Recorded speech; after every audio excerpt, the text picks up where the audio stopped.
क्या है क्या बहने? ओ मां नंदोई क्या है क्या तबे? आई जा मार्बल में क्या है क्या? गाइया वगैरह हो धीरे धीरे मारे राजा बहुत पिया धीरे धीरे मारे राजा बहुत पिया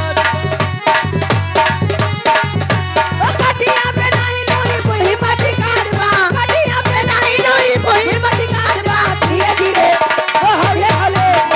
हले हले मारे राजा बहुत पिया मारे राजा बहुत पिया हेलो हेलो हेलो हेलो पैसा तू पाई हो तू मार ए सुन रहो अरे बहिनी मलियाला का बुला हे भाता माल ए दुल्हन ये भैया 20 रुपया दीन ही। पहले शुक्रिया मार दो तब गाना गाओ। हाँ लेकिन अरे कब तू राजा अरे हंसी कई मांगो की कबला ही दई दिन हमारी रात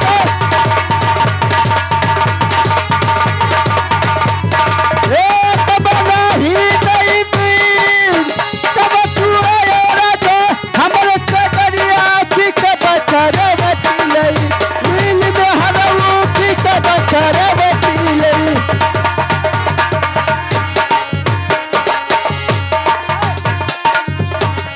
हेलो तू पैसा पाई है अरे हम पाए तो हम दे दे तब न देहो बहनी तो पैसा वैसे जमोते का नहीं बहनी हम देव तब दियो सुना सुना अगवा अरे हे राजा अरे तोरिया बुकवा लगाई डारी जुल्फिया में तेल हे बाबू डाली जुल्फिया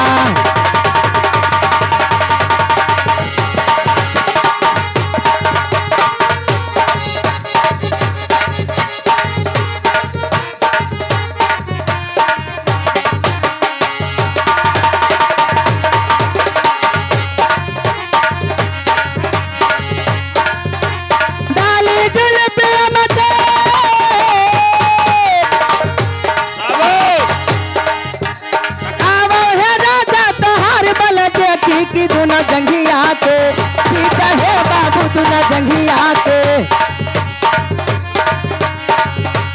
ए बहनी दुना जंघिया के अभी और का बाओ ऐसा ऐसे कहा भाई तुम्हें लेके जावे इनका हाँ हो हाँ भैया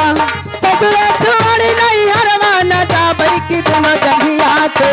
की कहे बाबू दुना जंघिया के hello hello hello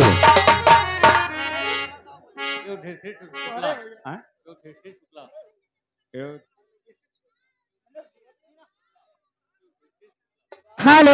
Yudhishthir Shukla उन साहबान की तरफ से 100 रुपए का पुरस्कार आया लड़कों के नुछौर में